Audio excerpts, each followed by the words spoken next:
como este. De esto vamos a conversar a partir de esta hora con el ex ministro de Hacienda y profesor de la Universidad Católica, Felipe Larraín. Felipe, gracias por el contacto. ¿Cómo está? Muy buenas tardes. Hola, buenas tardes, Matilde. Encantado de conversar con ustedes.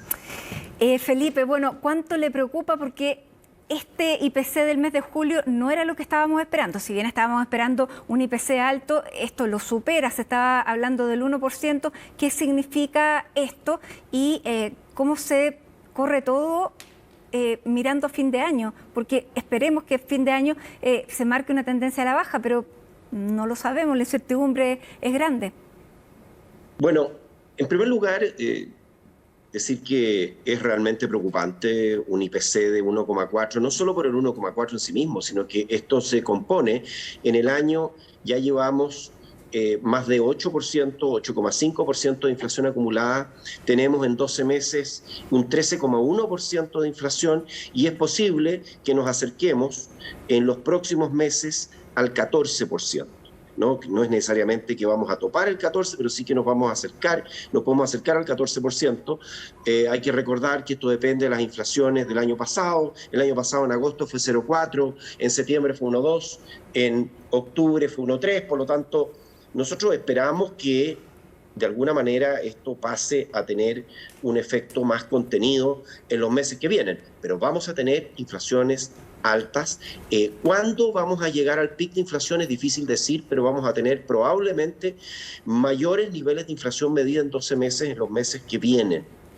Ahora, ¿por qué los economistas, Felipe, hablan de que a fin de año, en torno a diciembre, esto ya podría comenzar a ceder? Que incluso el expresidente del Banco Central, Vittorio Corbo, habla de que durante el próximo año ya se espera que la tasa anual esté entre un 3 y un 4%. ¿Cuáles son los factores que llevan a tener esas proyecciones?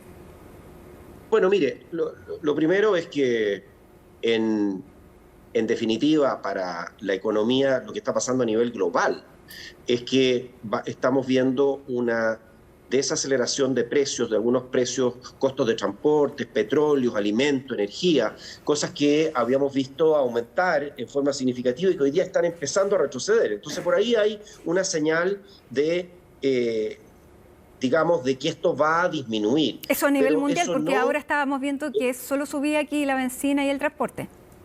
Claro, porque por una razón, porque se han contenido los aumentos de precios y además porque se aumentó lo que se ajusta mensualmente las gasolinas. Entonces eso se aumentó hace muy poco, se dobló el ajuste semanal de las gasolinas, o se más que dobló, y por tanto eso es indudable que está ejerciendo una influencia acá que va a ser un poquito distinto de lo que va a ser a nivel mundial. Pero aquí lo preocupante es que son las personas de menores recursos y en particular los adultos mayores de menores recursos. Nosotros calculamos un IPC aquí en CLAPES UC, un IPC del adulto mayor y del adulto mayor vulnerable, y estos IPC están por sobre. Por ejemplo, ambos salieron para el mes pasado en 1,6% y están en un caso, el IPC del adulto mayor está sobre el 14% en este mes,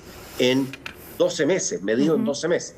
Por lo tanto, aquí tenemos un efecto en gente que tiene, que es vulnerable y que tiene situaciones complicadas. ¿Y cómo se refleja esto?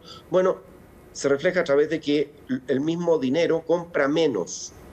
Y nosotros estábamos acostumbrados, y usted lo decía, Matilde, hace un momento atrás, estábamos acostumbrados a inflaciones cercanas al 3% anual y hoy día estamos en el 13%, o sea, estamos 10 puntos por sobre la inflación que nos habíamos acostumbrado a tener.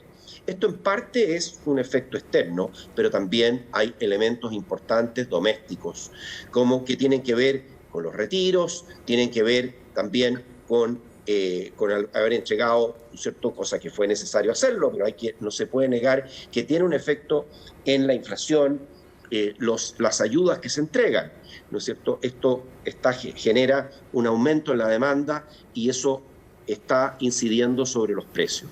Ahora, aquí ¿qué nos preocupa en forma importante? Que estamos con una combinación bastante tóxica en materia económica, que es una economía que está cerca del estancamiento con alta inflación. ¿Esta inflación? Algunos llaman esto Algunos llaman esto estanflación. Yo creo que más allá de si lo queremos llamar estanflación, es una economía que tiene esta combinación, alta inflación y bajísimo crecimiento.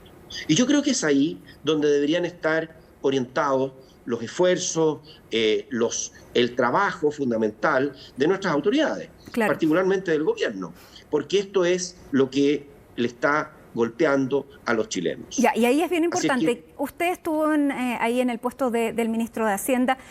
¿Qué es lo que el gobierno o Hacienda puede hacer más allá de reducir el gasto? Bueno, lo que puede hacer aquí hay elementos en términos del aumento de la demanda en general, cuánto contribuye, ¿no es cierto?, el sector público a reducir o aumentar la demanda. Yo creo que el cumplir, por ejemplo, con el presupuesto que viene del año anterior, presupuesto que fue aprobado en septiembre del año pasado, es un factor que apoyaría a tener una contención de la inflación. Ahí no se le puede echar toda la culpa, ¿no es cierto?, al gobierno, porque hay muchos factores que vienen de fuera, pero sí hay factores internos. Aquí tenemos que tener cuidado con los factores domésticos. Y yo quiero decir en particular, pensemos en la persona que tiene, ustedes los mencionaban, que tienen deudas en UF. Esas personas están viviendo una UF que se va a empinar cerca de los 14.000 pesos, creo que va a llegar a 13.970 durante los próximos 30 días. 33.970. Perdón, 33.970. Ojalá fuera 14.000. Ojalá fueran 14.000. Son 34.000 pesos, efectivamente. 34.000 pesos, casi 34.000 pesos. Esto es algo realmente complicado, es algo que también está afectando a los que viven de un salario, porque sabemos que los salarios reales están cayendo, están cayendo más de un 2%. Y ahí, ahí le iba a decir, ministro, ahí Felipe, cuando el gobierno habla y acaba de entregar un bono invierno, ¿esos bonos también contribuyen, bueno, no sé si a estimular el gasto, pero porque la gente está percibiendo menos en la práctica, pero usted diría que alguna medida particular al gobierno es no dar más bonos? No, mire, yo lo que quiero decir es que lo que hay que estar consciente es que es los efectos que tiene un bono. Un bono ayuda a las personas que lo reciben, pero genera un aumento de la demanda. Entonces, simplemente decir, esto tiene dos caras, ¿no es cierto? Hay un efecto inflación, hay un efecto de ayuda, pero también hay un efecto de inflación, que son algunas décimas, ¿no es cierto? Que es lo que hemos calculado cuando hay alguna entre 0,2, 0,3 con el bono invierno, pero definitivamente no podemos pensar que transferencias que se hacen no van a tener efectos en la inflación, y por lo tanto hay que tener un equilibrio y hay que tener conciencia de cuáles son los efectos de las cosas que se están haciendo, particularmente por el efecto en los salarios. Yo pienso en los asalariados, que están perdiendo poder adquisitivo. Las últimas cifras, estábamos hablando de un 2,2% de disminución de los salarios reales, fundamentalmente los deudores y, insisto, en los adultos mayores. Nuestras mediciones hablan de que ellos están más desfavorecidos aún de lo que están desfavorecidos en términos generales la población como un todo, que está viendo estos incrementos, ¿no es cierto?, en la inflación, esta reducción del poder adquisitivo. Felipe, ¿por qué es tan complejo hablar de esta inflación? Porque hoy día, en una entrevista en Diario Financiero, el expresidente del Banco Central, Roberto Saller, dice, aunque suene terrible, el país está en esta inflación, y luego el ministro Marcel sale a, entre comillas, corregir y decir, no es exactamente esta inflación, hay que ser particularmente preciso. Primero, ¿con quién está usted de acuerdo y por qué es tan grave definir esta inflación? Mire, porque es una combinación, como decíamos, bastante tóxica, ¿no?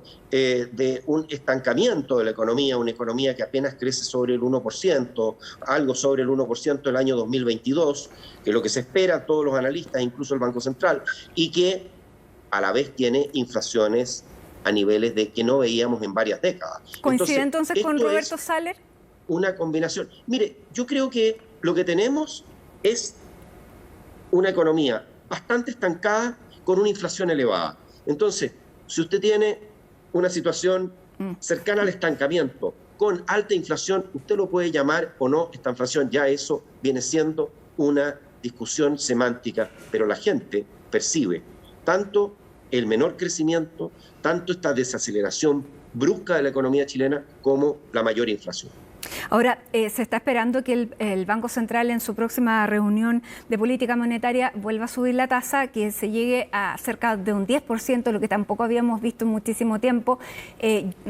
Yo no tengo recuerdo, puede que haya sido así, no lo haya seguido, pero ¿se espera alguna medida adicional del Banco Central? Ya intervino en el tema del dólar. ¿Qué es lo que podría adicionalmente hacer para que no se frene tampoco la inversión y no se frene aún más el crecimiento? La verdad es que el Banco Central tiene pocas opciones que no sean aumentar la tasa y más allá del 10%. Eso es, la verdad es que no tiene demasiadas cosas en el instrumental y va a tener que recurrir a ellas para poder lograr que la inflación converja en un plazo razonable a nuestro meta objetivo. No hay que olvidar que nuestro meta objetivo está entre 3, es del 3% con un rango de tolerancia de 1% en cada dirección, y hoy día estamos sobre el 13%. ¿El próximo año debiéramos llegar, Felipe, a ese rango entre 3 y 4%? Es difícil que lleguemos a 3 a 4%, pero sí vamos a ver una caída considerable de la inflación, entre otras cosas por la desaceleración de la economía local, por un año 2023 que probablemente va a ser incluso menos crecimiento que este año, que ya es bastante bajo en materia de crecimiento, que ya es bien paupérrimo el crecimiento que vamos a ver este año. Vamos a ver, lo dice el propio Banco Central, un crecimiento inferior el próximo año, así que eso va a ayudar a desacelerar la inflación. Claro, Vittorio Corvo hablaba, pero entre el 4 y el 5%, un poco más alto. Bueno, pero eso está, aún así, eso está sobre el rango del Banco Central, que aspira en un horizonte de política de 24 meses al 3%. Finalmente, Felipe, escuchábamos a las personas, dar su opinión frente a esta noticia. El día de hoy había una señora que decía, bueno, no queda más que pagar, y otro señor decía, esto hay que pararlo ya. ¿Hay alguna solución mágica? No hay soluciones mágicas. Lo que hay es responsabilidad y que aquí operen las instituciones, cada una de acuerdo a su rol y a su cometido. Y por supuesto que hay un rol en el gobierno y hay otro rol que también tiene el Banco Central. Y no hay soluciones mágicas para esto. Lamentablemente, querríamos decir que esto se puede parar de la noche a la mañana, pero no hay soluciones mágicas. Bien, Felipe Larraín, exministro de Hacienda y además académico de CLAPES UC. Muchísimas gracias por conversar esta tarde con CNN Chile y que esté muy bien. Gracias, Matilde, un gusto hablar con usted. Muchas gracias. Y hasta